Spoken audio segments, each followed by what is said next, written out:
Welcome back, students. Today is Wednesday, and before we begin today's lesson, I want you to watch this video today for your today's challenge. You are just going to watch this video.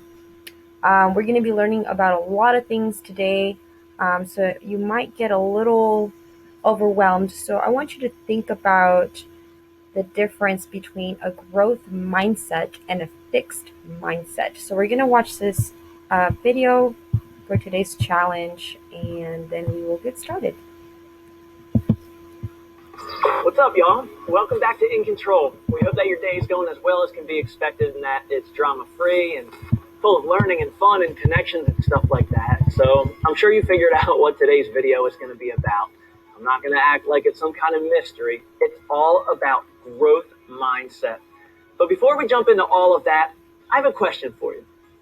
Do you remember when you were little and someone would ask you, they would say, "So what do you want to be when you grow up?" Right? And when I was little, I used to be like this.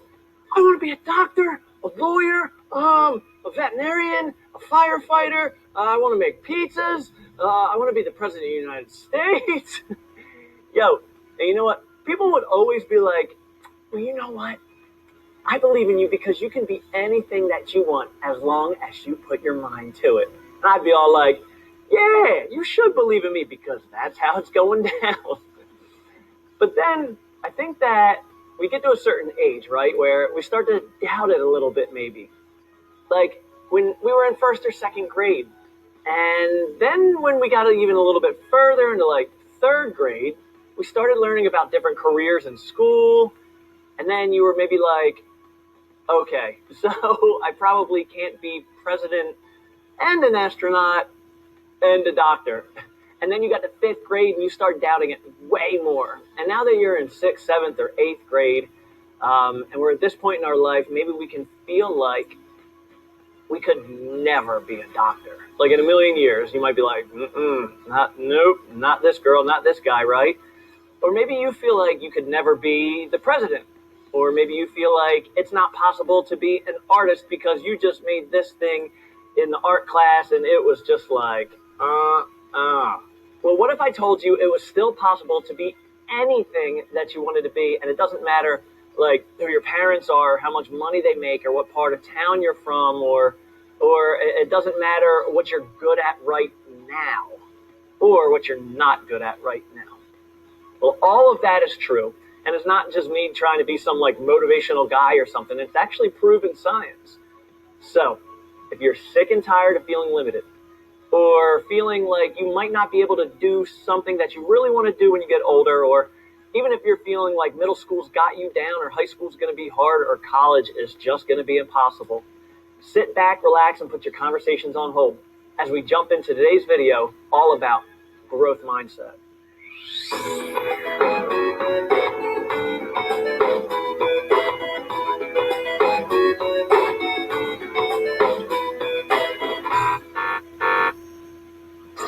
Okay, so you know this video is all about growth mindset, but in order for you to understand what that is, you need to understand what a mindset is. So here you go.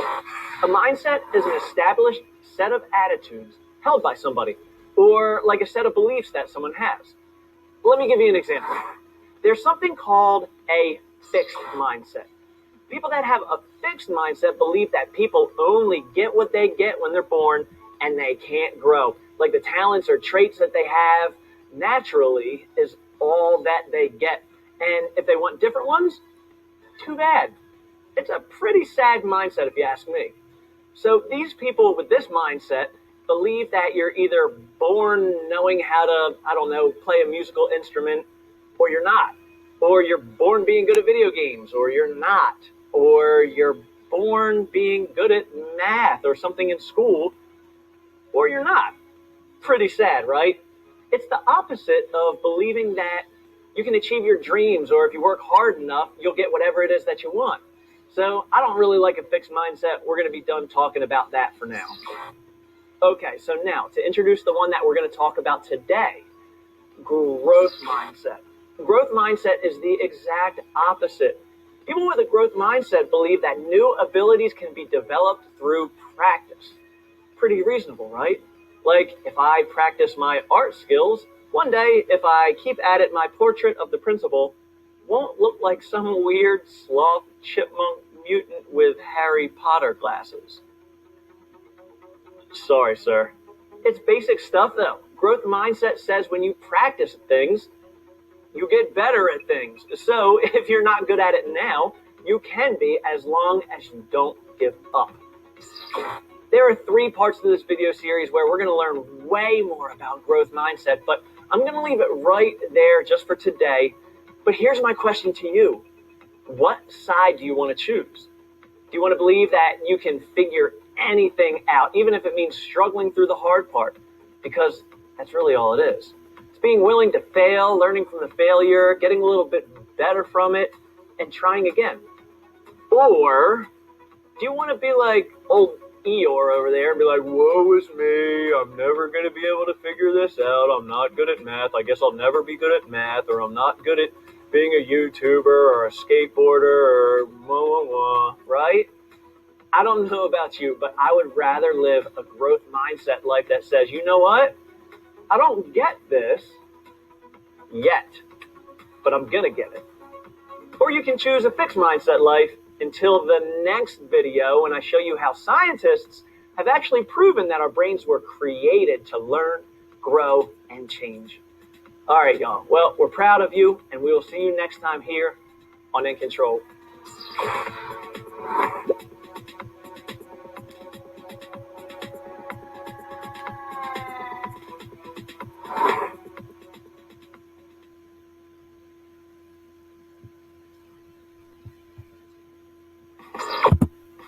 What's up, y'all? Welcome back to In Control. We hope that your day is going as well as can be expected and that it's dry. Well, sorry about that. It's taking me a while to change the slide. But all right, I hope that y'all got some inspiration and a new way of thinking by watching that video. So I want you to think about that video, for the rest of your life. Anytime that you're going through something harder, when you don't believe that you can achieve something, I want you to always go back to that, video where you learned about the difference between fixed mindset and a growth mindset. All right, let's get to it. So for today, we have a reader's workshop where we're going to be scampering Mom and Me and Mom. Yesterday we learned about Scamper. Today we're going to go on a different section of Scamper. Yesterday we talked about setting. Today we're going to be talking about something else. And then for Writer's Workshop, we are going to possibly be working with pronouns again. And then finally, our exit ticket.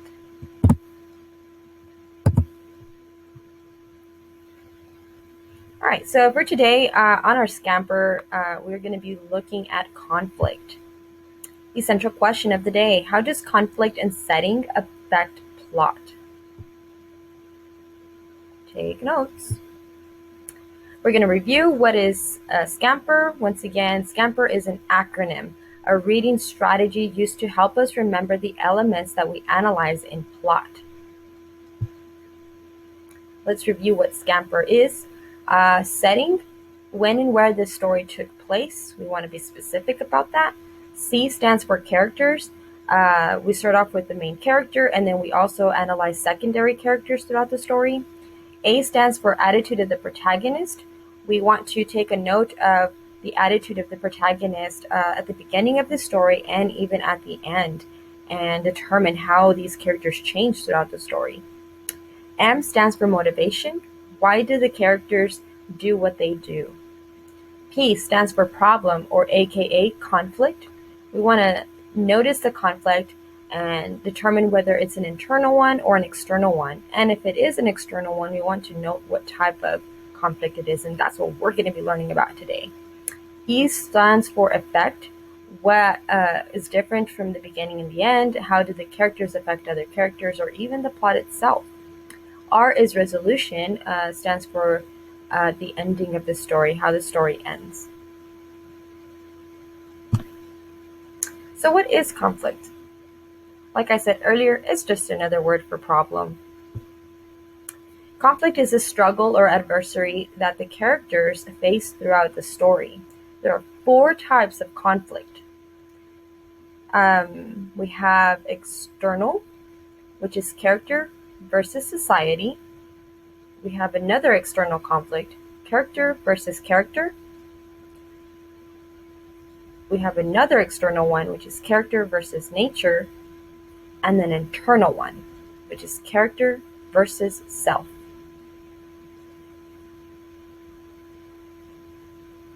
If you change the conflict, you can change the story. What? Characters play an important role in stories, but so does the type of conflict they're in.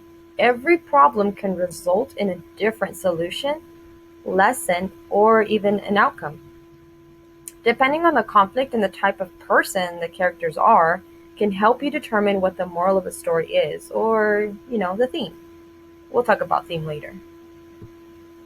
If you change the setting, you can change the story. Wow. So if we change the problem, we can change the story, and if we change the setting, we can also change the story? Yes. Just like conflict, setting also plays an important role in the outcome of a story. It can affect the plot. For example, it was summer and Roy was sweaty, so he went for a swim at the pool. Notice that summer is the setting, and sweaty is Roy's problem. To solve his problem or his conflict, he went to swim at the pool, right? Now let's see what happens when we change the setting and the conflict. It was winter, and Roy was cold, so he stayed in bed and wrapped himself in blankets. Let's take a look at this at a more analytical way. Changing the setting can change the conflict, which then leads to a different outcome. So let's take a look at this outcome on the side. It was summer and Roy was sweaty, so he went for a swim at the pool, right?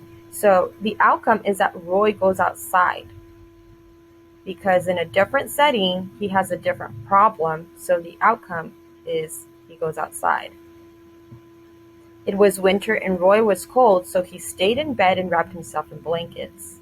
Because the setting is different, the problem is different, so the outcome is also different. Roy decides to stay inside. So notice how these 2 outcomes change just by changing the setting or even changing the conflict. So let's see what happens when we keep the same setting, but we change the conflict. It was summer and Roy was lonely, so he went to a party to make new friends.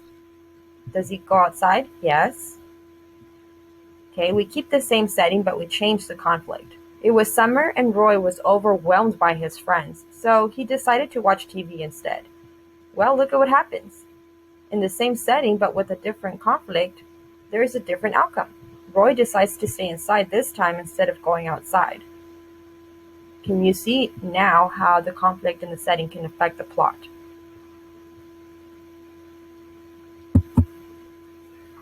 For your Reader's Workshop assignment, I want you to reread the story From Mom and Me and Mom on page 77 of your consumable textbook. Beneath yesterday's setting description, the 2 to 3 sentence description, I want you to reflect on the type of conflict of the story and describe how the ending resolution would be different if Maya had a different conflict with her mother. So in 2 to 3 sentences, I want you to write this down. The type of conflict, and then describe how the ending or the resolution would have been different if Maya would have had a different conflict with her mother. Take a picture of that and then upload it to this assignment on Schoology.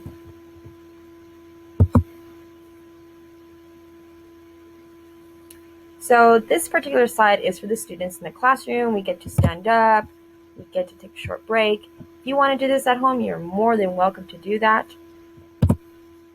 Stand up, you can wave your hands in the air, like just don't care.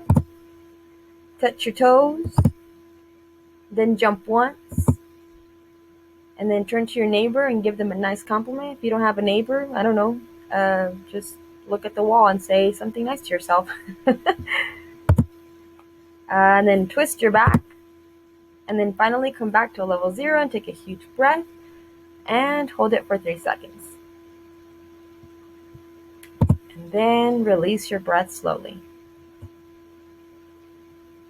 All right, let's go into Writer's Workshop. Today we're going to learn about the writing process because we're going to be learning about writing a memoir. What is a memoir and how do we use the writing process to write one? Here's the notes part. Just a sweet little reminder to take out your notebook. What is a memoir? A memoir is a piece of writing that reflects a memory or a group of memories of your life. It's kind of like putting pictures of your life into a photo album, but instead of pictures, we're actually just using our words. We're writing it down. So to write a memoir, we first need to learn about the writing process. What is the writing process? Writers use the writing process all the time. It is how people make books, movies, video games, and even songs. Writing is how the magic begins. And today we're going to be focusing on brainstorming and pre-writing. There are 6 stages of the writing process: brainstorm, pre-write, draft, revise, edit, and then publish. Today we're focusing on brainstorming and pre-writing. Brainstorming. Brainstorming is when you first gather all of your ideas. At first, it's going to seem like you have no idea how to put your thoughts together. This is very normal. Sometimes graphic organizers can help us put our ideas in categories and keep them organized. Kind of like an organizer, like, all the red crayons with the red crayons and all the green markers with the green socks, or even Jordans with Jordans. Anyway, let's start off by filling out a 4-square memoir card. And this, hopefully, will be fun. So if you don't have an index card at your house, just take out a separate sheet of paper and then draw, fold it in half 4 times. And then when you open it up, you should have 4 different sections on your paper. On this piece of paper, I want you to brainstorm about moments in your life depending on the category of each square, which is in the next slide. So your paper should be divided like this. You can also, grab a marker and then just draw a line going from top to bottom and then from side to side, where you're dividing it into 4 sections. So then label them the way that they are here in this slide. You have pet moments, you have proud moments, like moments that you were proud of in your life at some point in your life. Family funnies, like anything in your family that was funny. And then my struggles, which are things in life that you struggle doing or that you have always struggled with. So I want you to pause this video for a moment and I want you to write down all the things that you can think of that go with these sections. If you can't fill in all the sections, that's okay. As long as you have 1 or 2, that'll be fine on each section. If you don't have any pets, you can just disregard this section right here. All right, let's get on to pre-writing. Pre-writing is a part where we start putting our ideas into actual sentences. So let me go back to the other slide. This right here is basically you brainstorming. You're putting all of your ideas into one place and organizing them, okay? Now, pre-writing is where you grab a separate sheet of paper and you start to write stuff down. Our ideas begin to take shape. They won't be perfect, but at least you can start forming a picture with your words.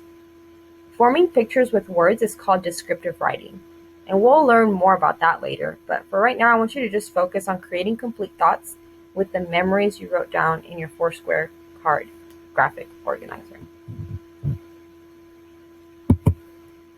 So here's how you pre-write. I want you to select a memory from your 4-square writing prompt that you want to tell more about. I want you to create a pre-write of the events in your writing journal. To do that, you can always answer these questions to help you get started. Who was in your memory? What happened in that memory? When did the memory happen? Where did the memory happen? And why or how? Like, was there a problem, or why do you remember that memory?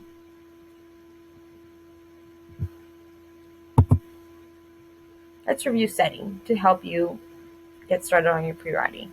Remember that setting is when and where the story takes place, and that we think about the following things as we analyze setting: where, when, surrounding, objects, time, season, and weather. For your writer's workshop assignment, on the writing side of your journal, begin writing your first draft for a moment in your life that you felt the most happy. Be as detailed as possible. Make sure to include the vivid description of the setting. Revisit the setting notes if you have to. So for today's assignment, I want you to write a full page about a happy moment in your life. When you are finished, I want you to take a picture of it and submit it or upload it to the Schoology assignment.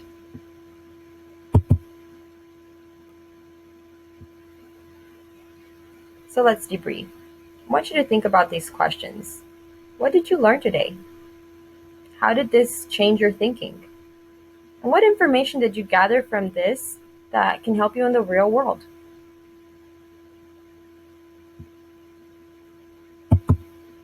Exit ticket. Once again, answer the Reader's Workshop question and Writer's Workshop questions in one page in your journal. Take a picture of it, upload it to your Schoology assignment. How does conflict in setting affect plot? And what is a memoir, and how do we use it in the writing process?